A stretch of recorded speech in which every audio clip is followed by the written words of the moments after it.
Okay, this is for another Ricky Blake, super cool. And what's the number? 5418079. 5418709. What's the name?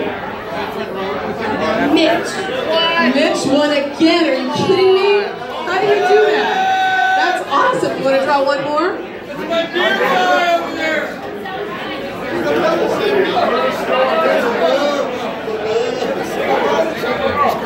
Okay, we got another surf and skate. Hey guys, let's chill for a minute. Let's take it down. We got a lot of really cool stuff going on so everybody can hear. Ready? What's the number?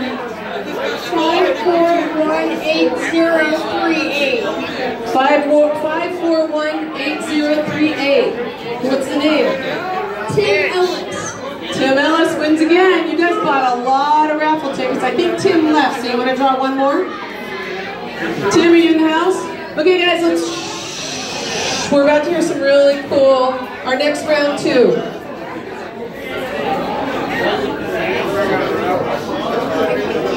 Oh, it's a tough one, huh? Oh, I can't see it either. What's the number?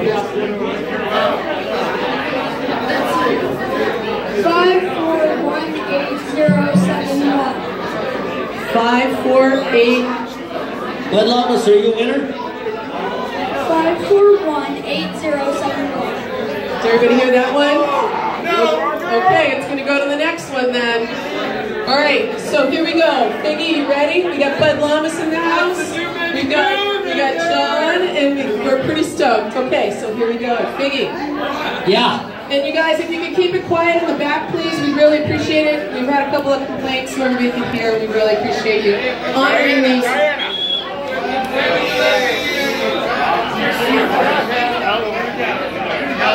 Okay, when I'm thinking back to the 70s, I'm thinking of south side of the pier.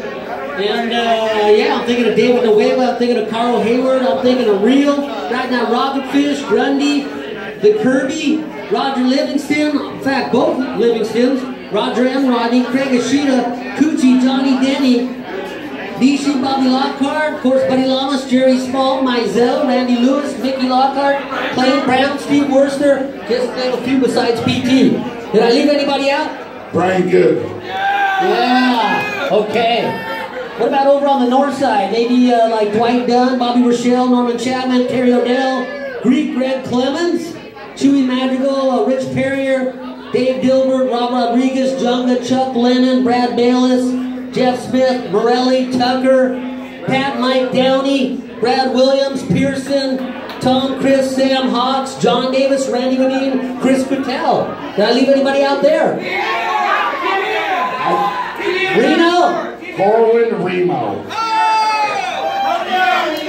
Steve North, the Hess Man. Jericho. There you go. Wow. And Steve North, for sure. R.I.P. Steve North. Bobby Lockhart too? I said Lockhart, didn't I? You weren't listening, man. Yeah, he was over on the other side of the pier, south side. Come on, Reno. Pull those earplugs out. Okay, meanwhile, sitting on deck right here, I'm hanging with Buddy Lamas and, yeah, one of the original Ridge Rider ramp group. Yeah, Buddy Lamas, let's hear it. Wow. So, you know, Buddy Lamas, he could do it, you know, on the half pipe and stuff, you know, and those guys, they had their own crew there with Roach and Chipper and Johnny Rat, Danny E, the Hofflers and stuff, but, you know, John Google Monty, yep. Well, we're going to get to him. He's got his own spot in Emery too, so they'll be up next. But sitting here, Bud, you know, he kind of took that skateboarding into the surf scene and, you know, pushing it to aerialistic type moves. But we do remember Bud back in the NSSA days, a contest on one side of the pier, another contest on the other side. Bud running back and forth and winning both contests together. So right back then, we knew that Bud had the power, the switch footer, the moves, and Bud, how you feeling today? Perfect. Right on. So, Bud, how'd you make that crossover so easily between you know, skating and surfing and stuff, or just doing both to keep fit? Well, I always skated when I was young, you know, and I mean, I hate to say it, but it was clay wheels and ball bearings, you know, at the last end of it. But then when like Cadillac wheels came out and all that, that was like, you know, it was a dream because it was just, everything was a lot smoother. But we used to skate every day and then surf all day and then skate, and then we used to, so you guys remember the Surf Theater, right? So we, my mom would let me go with the boys in the evening and, you know, and go to Surf Theater and skate, and we would rush the doors and, yeah, we would sneak in. And, but when Flash is working the concession stand, it's kind Come on, of, guys, let's talk about Bob. that's another thing, but that was good times. If one of us got by the you know, inside the Surf Theater, one of us would go down And lock the back door? and most of us would get caught, but one of us would hang behind the curtain, right? So everyone else will get kicked out, but there's always one that didn't get caught, right? So they were the guy that had to open up the back, and then once we got kicked out, we all go back to the back, and then the one guy let us in, and we get back in. So it was fun times, but. I'll tell you, some of the other accomplishments, Buddy Lamas, I mean, not too many guys can claim fame to get the cover shot on the mag, so definitely all of us carrying out for HB. We gotta love that, Buddy Lama on the cover of the mag, and, you know, going on the world tour, you know, being top 16 in the world and stuff, and, you know, a lot of people saying, hey, yep, Bud, his moves are so sharp. I've even heard Potter say it before that, you know, Buddy could have possibly been a world champ, you know, if he maybe had a couple coaches and some guys doing all the paperwork behind the scenes for you, so. No paperwork, there's no coaches in. Yeah, but I mean back in the day, if that was possible, you know? Yeah, but it's just. It is what it is, right? Yeah. You gave it your best shot, you served your hardest, we're proud of you. Anybody out there have a question for Bud? Yeah. Why do you have kids in your shop? Was that Bobby Burchell over here that I saw kind of mimicking on? Are you afraid of us saying don't buy it? How about PD? What am I answering? Talk to me. You have a question. Right on. Bring it. You to me. I'll give you Me my to best you, shot. you to me. Yeah. Go. What's up? Hey, next. Maybe I got one for you. Hey, who's more, Deepaw or Billy? First thing you ever told me. Probably Carl. Yeah, my brother next to me. What was the first thing you told Bobby Rochelle? You owe me some strips. Dude, what's up, man? What's your trip? Yeah. We had little battles out there. That's how we met, me and Bobby. And then Bobby came up. He's like, "Hey man, can I give you some strips?" Well, and you know, these guys part of the dynasty And we've of the been Beach High friends School ever since. surf team back in the day, right? You guys were teammates back in the old HS Huntington High School days. Yeah, we were right there at and I think I was just coming in, and Bobby was, I don't know, junior or whatever. You would carry my towel. Yeah. But yeah. But how many wins you got? How many wins over the years? Come on, don't you keep track? Trying to keep up Got with like you, 500? Big, I don't know, I'm right behind you. Anybody else out there have a question for Bud? MD. Hey, Fig, pro wins or amateur? Hey, Bert and Trent, please make a comeback, okay? We all want to serve with you again, bro, okay? Yeah. Please, I'll do your PT, bro, okay? Yeah. Come on, man, it hurts. I Wait, that wasn't a question. That was an answer. Hey, how did Babalu get in Whoa. the king chair? That's what I want to know. Babalu's got my seat now. Okay, Bob, what's up? What you got going? Well, I gotta ask you this. Your first full suit, was it Mouse who gave it to you, or was it me? No, you want to know the real story? Yes, I do. The real story is my brothers were kind of gnarly guys. Full suit now, body glove. No, my brothers were kind of gnarly guys, and they found right at the circle there at the pier. My brothers found a wetsuit. It was a long john and a beaver tail, right? So I bring it home, and they bring it home, and they go, "We found this wetsuit sitting there," and then I end up wearing it, right? And then I saw Bobby Nishi. Bobby Nishi goes, "Hey, that's my wetsuit." Oh! So that was actually my first wetsuit. And then Bobby goes like this. Bobby goes, "You know what? Why don't you keep the sleeves?" And I gave him the long johns. And so that's how it went. We split, Okay, we let's talk split the about the wetsuit. first full one with not a jacket. It was a body glove, one piece. It was Mouse who gave it to you, just so I know. I'm glad your brain's working still, Bob. Thank you very much. Mine, I don't remember. I'll answer my own question. Bob, good job. Good job, Bob. Who was better? Craig? You got a That's question? my question now. Okay. What happened to that wetsuit bag? What's that? Oh, the track stack. Well, Jeff Kelly's here. He's the one that started Track Top, and then we went to Track Stack, and somehow I ended up being the guy, like the model guy for it. I don't know why, but well, we're still. Me and Jeff, we're gonna work out that contract stuff. Yeah. Well, I hope it's 6 figures. What is the wax job you showed me when I was about 9 years old? And it's the name of a famous surfer. You know what it is. And not too many. And help me out. Who was tell you, it starts with a T. Yeah. Okay. What was the Tom Stone wax job? Tom Stone.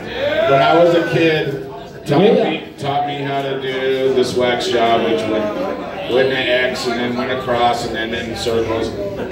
So, yes. This way, all different. Well, that's why I didn't give it to you all the way. No, but anyway, Tom, you know, when I saw him, I looked up to him and I was like, he taught me this wax job that was really cool. Because anyway, it just beat it up nice. Oh, it makes the smallest piece ever. As anybody wants to know, come and talk to me. That's all. Brian Giggs next week. Well, I gotta say this, you know, Buddy Llama's quite a surfer back in the old days, ripping it up, winning so many events, putting HP on the map, but doing a lot of stuff, you know, for people, fundraisers and stuff lately, and doing a lot of fun stuff, vintage surf contests. So, Bud, we appreciate everything you do for this town. Visit the surf shop over on 17th Street. Bud Llamas, let's hear it! Yeah. And then we got Bob Emery up here, one of the original Ridge Rider ramp guys, and rumor has it you were putting in nails and building that thing all the time. No? You were just riding it? Both together? We just hung out. John was building that thing? Everyone's a great job. We were just hanging out, drinking, Hey! This is huge right here. Everything's on dry. So just checking, where was that? Was that around 6th Street or something? 6th and Olive? 17th Street? There you go, 6th and Olive. And who were some of the boys that were always over there ripping back in the day? Back in the 70s? Throw it out. Some of the guys are here. Give them a shout out.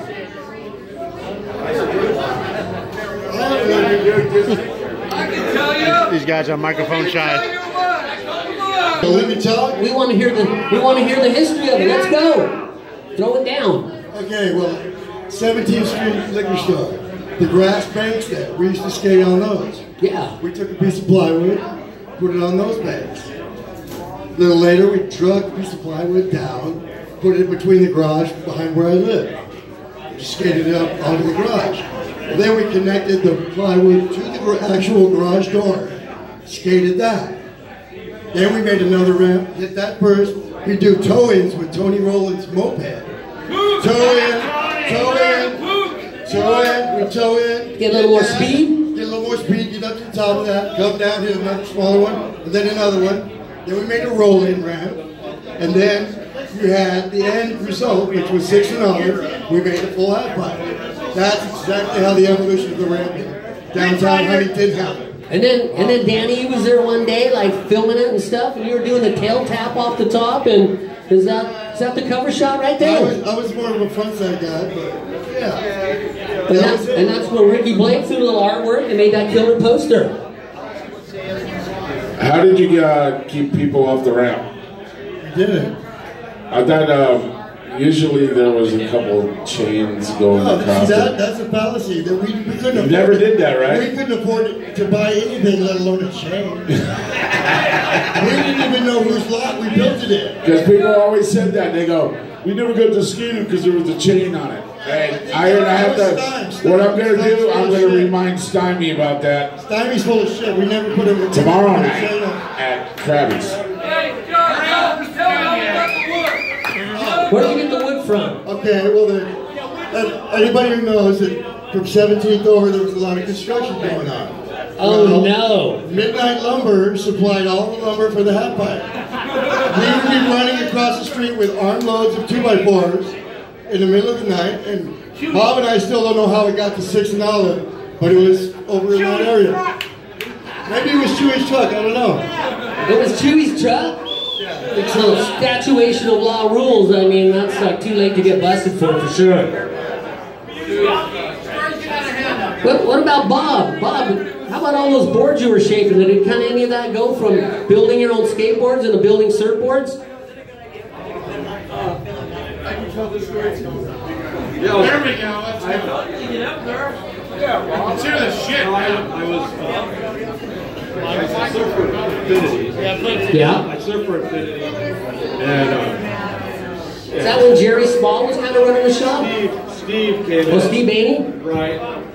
And he asked me and Mike Roach if we wanted to get new boards every week and try out every kind of shape. And so we said yeah. And so Dean Cleary shaped our boards every week. We went down there, watched them every week. After a year, he moved to South Africa. And he said, "This is the last board because I'm moving." And he asked if we knew anyone that wanted to shape, and I said, "I'll do it." And so I went in on Saturday and I started shaping for Infinity next Saturday. And I have a board myself. yeah. You shaped for a few people though back in the old days, right? Yeah. Infinity and Van Diemus? Infinity's shop, they had it was in Santa Ana, and he sold it, the factory. Steve sold it, and the new people wanted us to work 40 hours a week, and I said, no way, I'm not doing it. 40 hours a week? I mean, that's a real week, huh? Yeah. You're just going in there and powering a couple surfboards and then leaving and going surfing again and then hitting the ramp later on in the evening. Oh, we don't play that game. Yeah. Well, I was only working 2 nights a week. I didn't work during the day. Yeah, give me a key. Bob, can you tell us the story about how you started making skateboards at Huntington High School? You started making skateboards with John. Yeah.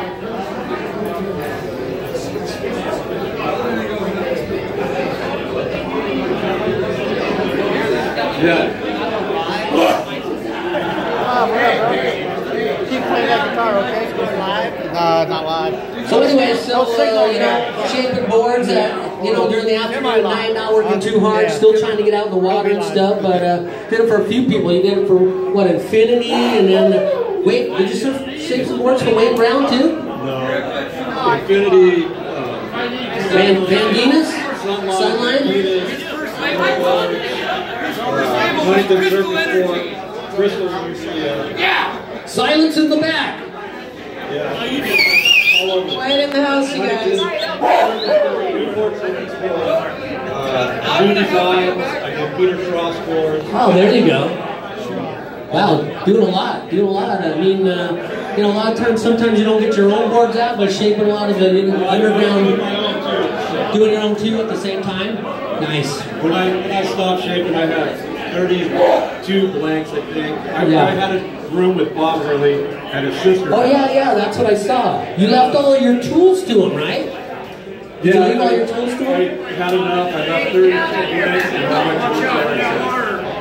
to And then you moved to the mountains? No. Boards and fiberglass ones and kind of going big and actually one of the first big skateboard teams, right? Yeah, absolutely. We had quite a good team in those days, and we were all sort of learning, you know, how to work the new urethane wheels. So yeah, it was exciting. It was a good time. So yeah, that was the big thing. Switching over from clay wheels to the urethane definitely made the big difference right there. And you guys had the big factory too. You were just, you know, it wasn't like somebody else was making them in China or something. You guys were making them yourself. Yeah, we were pumping out the fiberglass kicktails. So Tom Ballister was up at the factory laminating those, and so yeah, it was like the start of when skateboards started making a comeback about 75 or so. And I thought I saw Bob Johnson. Wasn't he working in that factory too? Yeah, Bob's working up there as well as a lot of the guys too. Who was some of that crew up there? Oh, we had Bob Johnson. We had the Livingston brothers up there, carving boards. Let's see who else. Steve Reel was up there originally making boards, and we were all cutting them out and grinding them. And, yeah, the kicktail was really a great innovation because it allowed you to, you know, when I first started, see that Macaw skateboard up on the wall? That's what I started on. And that was in the 60s. And then they just sort of died out. There weren't kicktails. So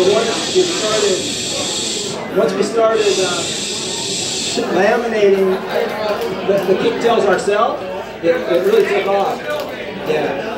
And if I remember, some of those color schemes on them were way cool. Ballister's kind of going off on the color schemes and stuff. And you guys were making some killer surfboards too, and the crossover. You know, not only did you guys have one of the hottest skate teams, but surf teams as well. And you know, of course, everybody in the town, everybody had a good, you know, shop team. Infinity, you know, Plastic, Greek, Wayne Brown there, Robert August, George's up the street. You know, so that was kind of cool that, you know, you guys made that crossover so big, and it seemed like Wayne was making some money selling those babies all around the United States and around the world. Yeah, he had people going out and just filling up vans with surfboards going to the East Coast and just unloading everything. So they were in high demand. And when I was kind of thinking about it, I mean, looking in the mag, you mostly only saw ads for surfboards and stuff, but I mean, in a couple of the ads for skateboarding and stuff, showing what style and the moves you could do on a skateboard, kind of a crossover to surfing. Yeah, that's like so many guys are really, really good now. They do pools and all that. I couldn't ever do anything like that. But I just enjoyed sort of like surfing on the sidewalk, you know? And so that was something that appealed to me as opposed to doing a lot of tricks and everything. So that's what apparently Wayne wanted to have that kind of in his ad. So got lucky on that. I mean, me, myself, back in the old days up in Seacliff, you know, that you go up to the top of the hill, you know, 10 guys in a car and then unload everybody and come back down and hit every driveway going all the way down, and then the car would be down there at the bottom, and boom, we'd go up again and just do that over and over again. That was so fun. Yeah, we got all beat up, man. I still have scars on my hips here, just at high speed hitting the asphalt, and they just never quite cure or heal, you know. So yeah, it was. We didn't wear helmets or gloves or anything back then either, so we used to get beat up pretty bad. One last question. What's up with that SR guy? I mean, he's the lead singer of the punk band. I hate it. He's afraid to come up here on the mic? No, we're in the wind. Yeah. Yeah, I have no idea. Where's Bob Nishi? Come on, Bob. Bobby, where are you? Okay, Bob's coming up with the next one. We're wrapping this one up. Thanks so much, Brad Lander, for coming on up here. And a big round of applause for these guys. We'll listen to a little bit more music. We'll do a couple more raffles. And we'll be coming up with the Red Couch number 3. Don't go.